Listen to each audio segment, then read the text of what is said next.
Ang buhay ay parang isang recipe.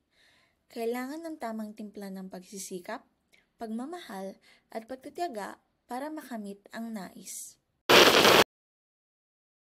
Ako si Ezra Selvon Mildred M. Balleras, o mas kilala bilang Ezra. Ako ay isang 18 taong gulang na estudyante ng Medical Biology sa De La Salle University, Dasmariñas. Ipinanganak ako noong Agosto 28, 2006 sa Muntinlupa City at lumaki sa makulay na lungsod ng Dasmariñas, Cavite, na sikat sa kanilang masayang Paru-Paro Festival.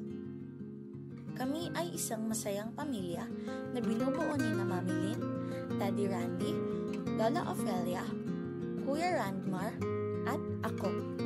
Ako ang bunso ng aming pamilya.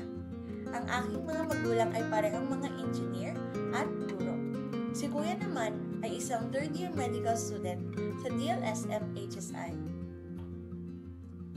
Mahilig ako magluto, manood ng K-drama, magbasa ng mga misteryo, thriller, fantasy, at mga romance novels. Mahilig din akong tumakbo dahil nakakatulong ito malinawan ang aking pag-iisip at manatiling aktibo. Pangarap ko magtayo ng sarili kong cafe, maging isang doktor, at makapunta sa iba't ibang bansa sa hinaharap. Nagtapos ako ng senior high school sa Muntinlupa Science High School. Dito ko natutunan ang pagiging madaling umangkop. Lumaki akong nag-aaral sa isang pribadong paaralan. Pero nang lumipat ako sa isang pampublikong paaralan, noong senior high, natuto akong lumabas sa aking comfort zone.